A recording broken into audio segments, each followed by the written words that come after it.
Assalamualaikum warahmatullahi wabarakatuh. Hello guys, I'm Alda Chani Ananta.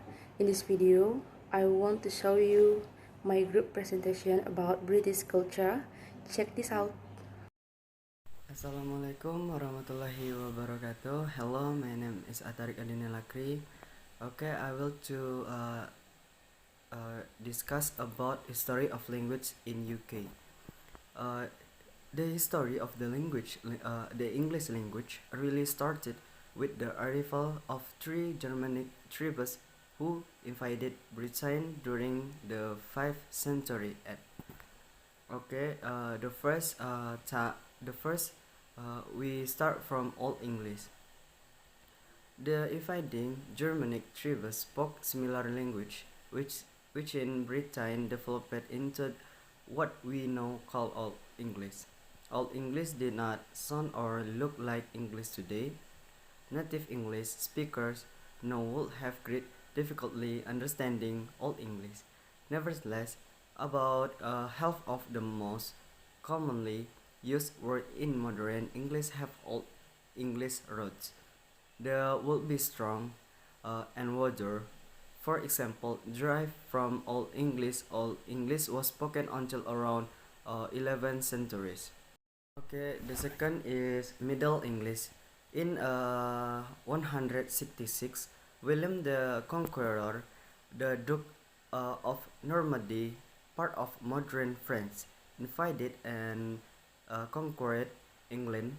The new the new conquerors, called the Normans, broke with the kind of the French, which became the language of the royal court and the ruling and business class. For a period, there was a kind of linguistic class division where the lower classes spoke English and the upper class spoke French. In the 40th century, English became dominant in Britain again, but with many French words added. This language is called Middle English. It was the language of the great conquest, but it would still be difficult for native English speakers to understand today. The third is early modern English. Uh, Towards the end of Middle English, a sudden and decent change in pronunciation started, with vowels being pronunciation shorter and shorter. From the 16th century, the British had contact with many people from around the world. This and the renaissance of classical learning meant that many new words and paraphrase entered the language.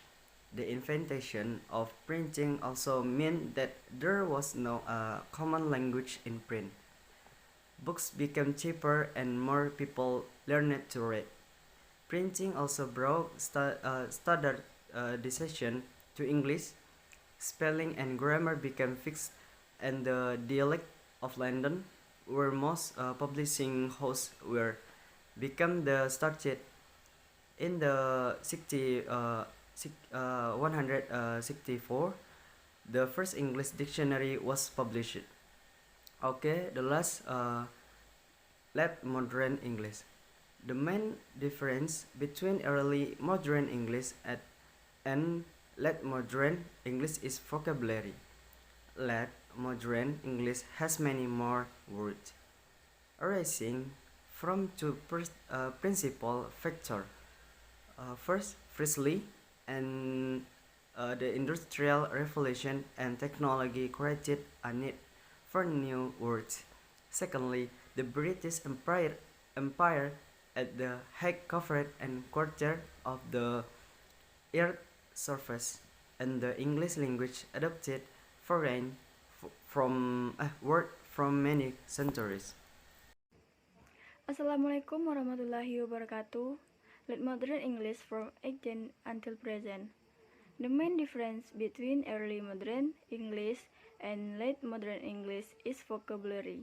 Late modern English has many more words, arising from two principal factors.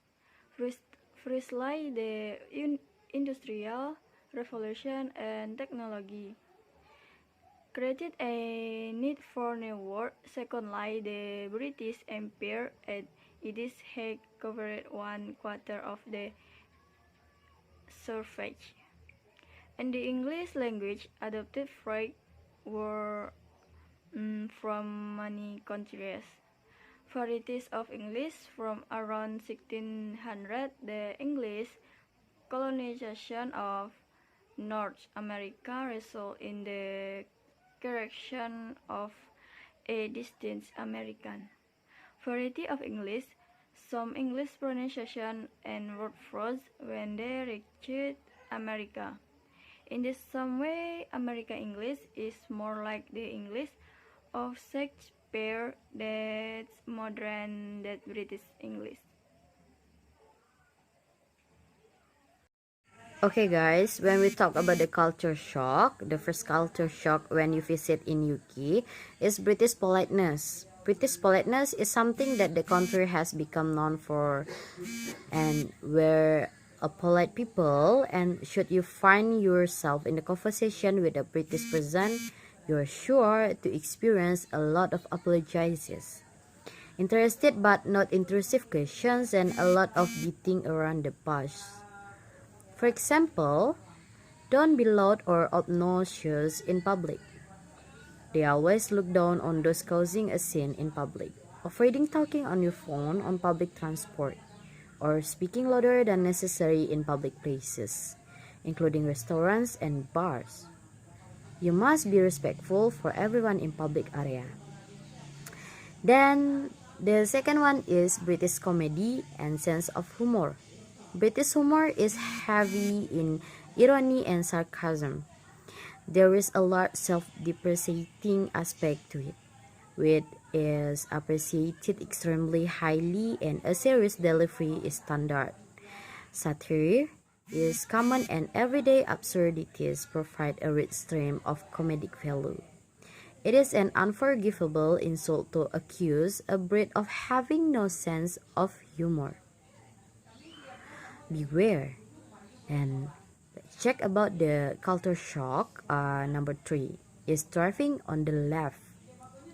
Unlike the 64% of countries that drive on the right, the UK like to be a little different.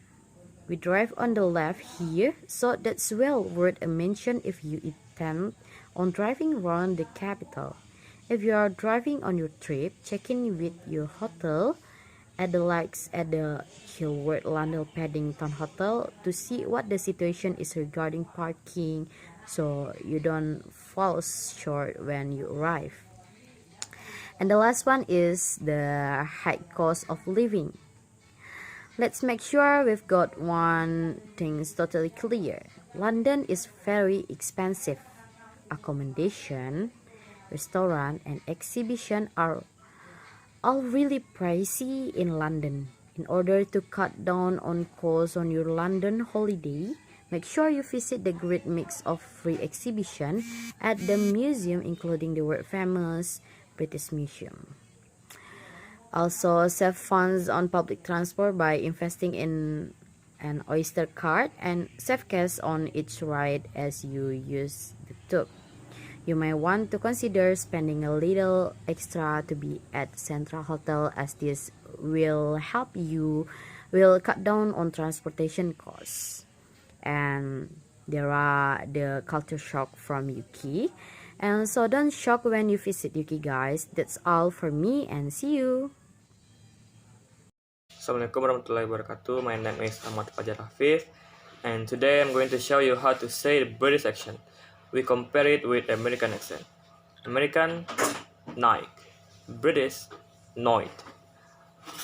For, before, car, schedule, task, class. Assalamualaikum warahmatullahi wabarakatuh. Hello everyone, I am Alda Chaniananta. I'll sing the English National Anthem. Enjoy!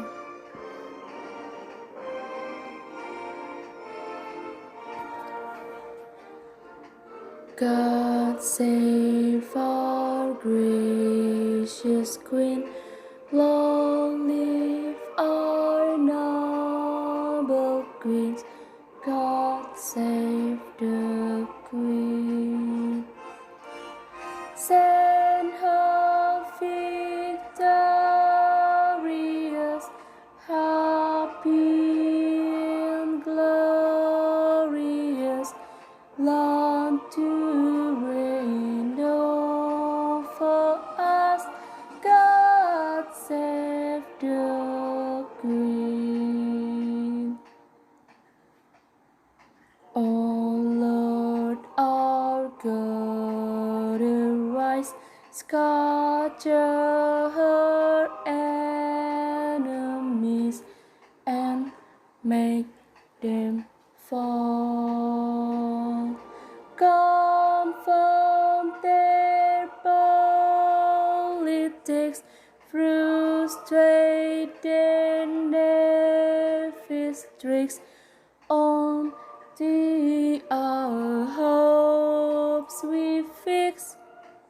God save the Queen. The choices given store